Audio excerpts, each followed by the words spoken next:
Hola, están ustedes en Acapulco, en mi casa, en su casa. Y les quiero decir que no está el ambiente muy fácil todavía en este nuevo Acapulco en que tenemos nueva gobernadora y tenemos una nueva alcaldesa, abogada. Y las cosas pues se están poniendo un poco agitadas, como siempre que hay cambio de gobierno.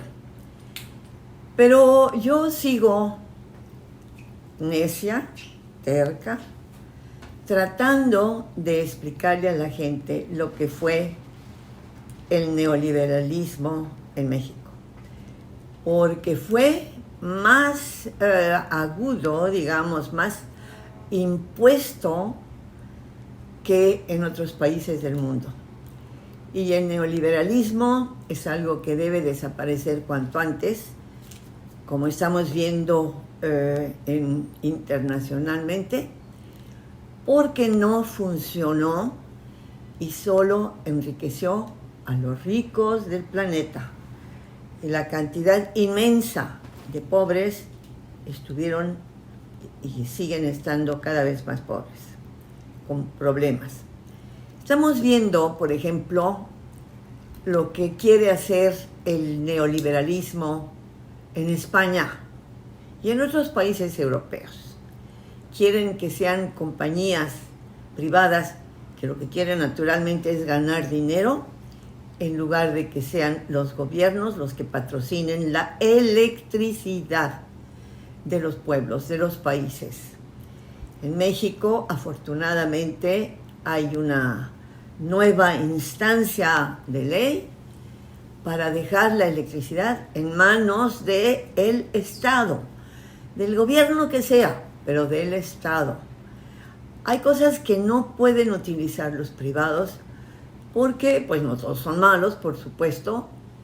Yo provengo de una familia, de un industrial privado que no jamás pensó en su fábrica sin pensar en sus obreros. Pero no todos son así. Los hay que lo que quieren es ganar dinero. Pregúntenle a algunos de nuestros conocidos, Claudio X y compañía, de Hoyos y una serie de tipos que no han despertado todavía a la nueva época que va a vivir el mundo. Estamos otros seguros, yo creo, y afortunadamente. No la estamos pasando bien de momento, pero siempre en un cambio de sistemas y hay estos desbarajustes, estos desequilibrios. Bueno, pero yo regreso a mi tema.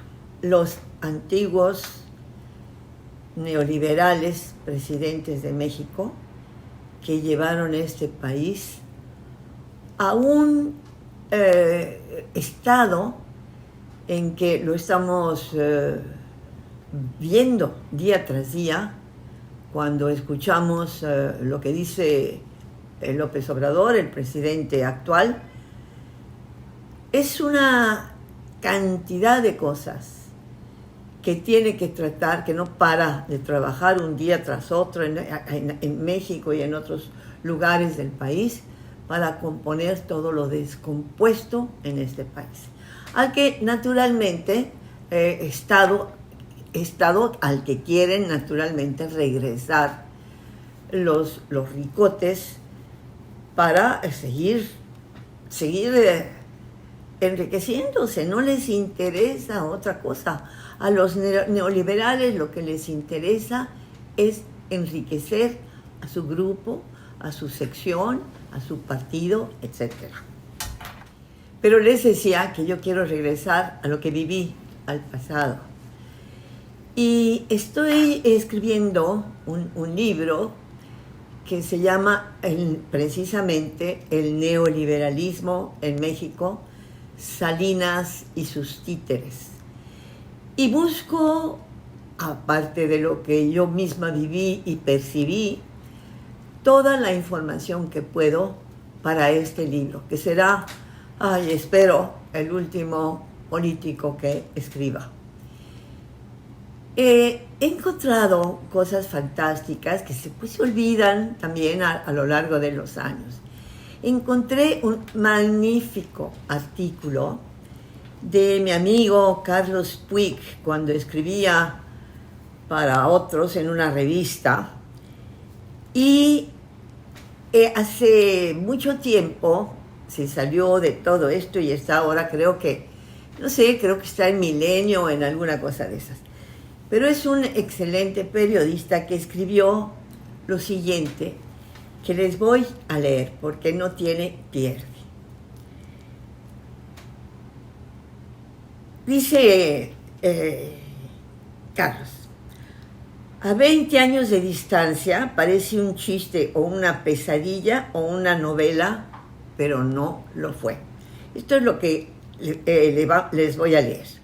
En marzo de 1995 apareció un artículo de Carlos Puig en una revista en que hablaba de lo siguiente: un pliego de consignación de la Procuraduría General de la República, a la cabeza de la cual estaba en aquel entonces el panista Lozano Gracia, se encontró lo siguiente. Ese pliego decía que la Procuraduría afirmaba tener pruebas suficientes que en algún momento del mes de marzo del año de 1993 se habían reunido Carlos, Raúl y Adriana Salinas de Gortari con su padre, que por cierto vivía al final de su vida en Acapulco, cerca de donde yo vivo, y que habían decidido los Salinas que era necesario eliminar físicamente a José Francisco Ruiz Massieu de la escena pública, del escenario público, es decir, matarlo. En marzo de aquel año, Carlos Salinas era presidente de México y se planeaba ese asesinato, si es que no se equivocaba Lozano Gracia, porque no convenía que el gobernador del estado de Guerrero, que fue mi gran amigo Ruiz Massieu, cuya familia francesa, evidentemente, Massieu es un apellido francés, no deben pronunciarlo Massieu, porque no es Massieu, es Massieu en francés. Sus abuelos eran curiosamente amigos de los míos. Los míos eran más viejos y por la misma situación yo era mucho mayor, fui mucho mayor que él. Pero éramos amigos porque teníamos algunas cosas en común. En marzo de aquel año, decía, Carlos Salinas era el presidente y quería de alguna forma deshacerse de todo lo que ya había hecho en su sexenio, para que, no se dice esto en el documento al que me refiero, pero lo he leído en otros, la verdad era que querían los Salinas, la familia Salinas, querían ni más ni menos que seguir en el poder. La familia Salinas era en 1993, el año siguiente sería 1994, pero ya estaban viendo que no iba a poder, no podían los Salinas seguir eternamente, como lo había hecho Porfirio Díaz, por ejemplo, porque en la Constitución hay algo maravilloso que asegura que los mexicanos tenemos sufragio efectivo, no siempre es así, pero esto dice la Constitución, pero algo que sí no ha vuelto a suceder es la no reelección. Y ellos querían, los Salinas querían permanecer en el poder. Ya no podía Raúl Salinas, que era el que estaba muy enojado con su propia familia, porque el padre, que era otro personaje especial, había seleccionado, ya lo he dicho en otras ocasiones, a Carlos Salinas como su heredero, porque era más inteligente que el dicho Raúl Salinas. Pero Raúl Salinas y Carlos habían quedado en un cierto momento en que primero yo y luego vas tú.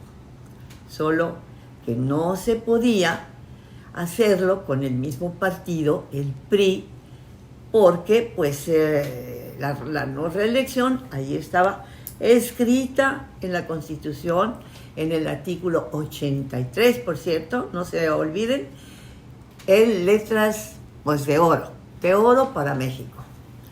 Nada de reelección en este país. Pero si tú eres de una familia tan gangsteril como la Salinas y quieres seguir en el poder, y hay además envidias entre hermanos y todo lo que sucedió, pues puedes hacer otro partido.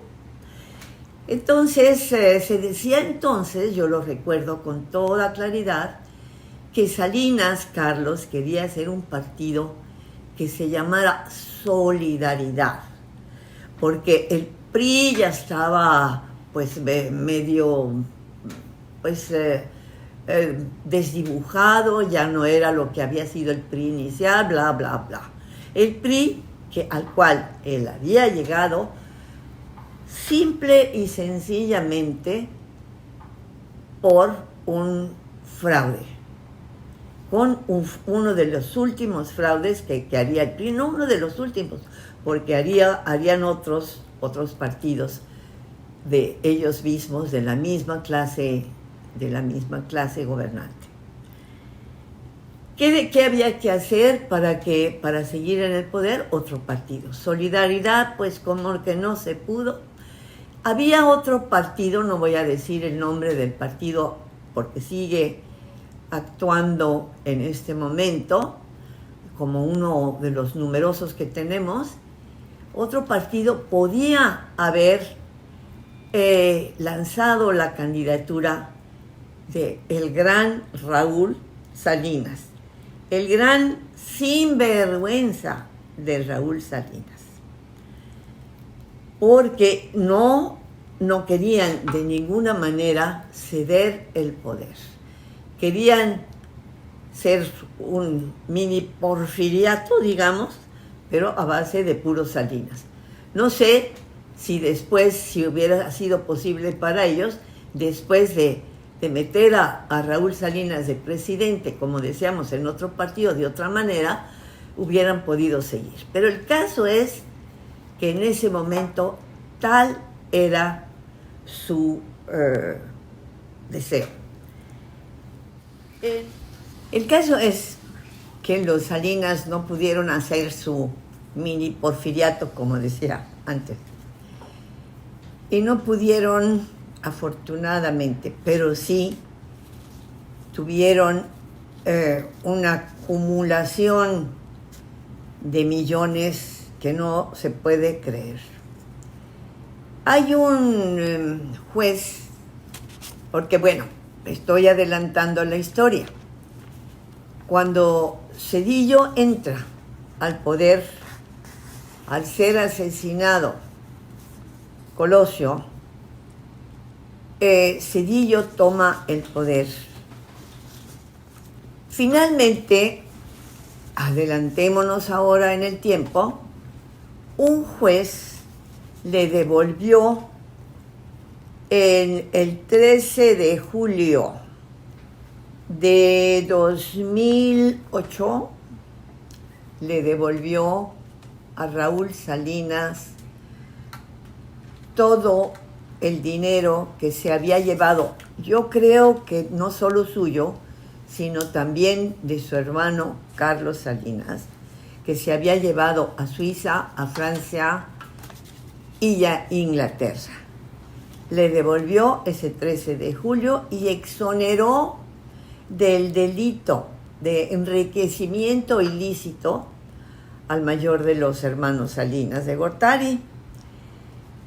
Y en consecuencia, siéntense por favor en sus sillas bien sentaditos. Ese juez dio la orden de restituirle a la familia Salinas todos los bienes que tenían en el exterior.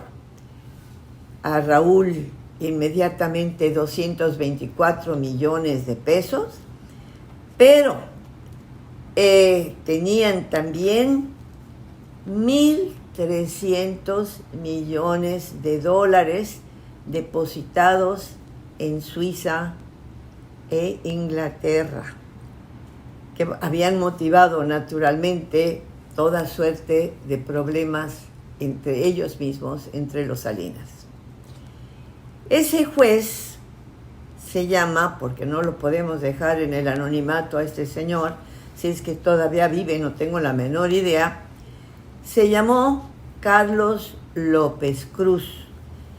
Y es el juez, o fue el juez 13 de distrito en materia penal federal en la Ciudad de México, quien aquel viernes de julio exoneró del delito de enriquecimiento ilícito a los hermanos Salinas de Gortari. Ahora bien, hay aquí algo muchísimo más grave, en donde entran ya autoridades estadounidenses protegiendo en aquellos momentos a los Salinas absolutamente de todo lo que hicieron en México. Pero pues ya me he alargado un poco. En la próxima les platico cómo estuvo realmente el asunto. La Suprema Corte de Justicia de la Nación apoyó también a los Salinas y no se puede hablar más que de vergüenza en el caso. En el próximo, la próxima versión de este programa, que espero sea cuanto antes, les diré quiénes en Estados Unidos apoyaron esta verdadera depauperación de México. Hasta la próxima. Vengan a Acapulco, espérense un ratito todavía que pase el otoño, no solo el otoño del clima, sino el otoño de esta nueva, época de Acapulco, en manos de una gobernadora y en manos de una alcaldesa a las que les deseo lo mejor, porque la que tuvimos anteriormente no fue precisamente lo que se esperaba tras su estancia muy lamentable de 3 años. Aquí los esperamos en Acapulco. Mucho gusto de estar con ustedes.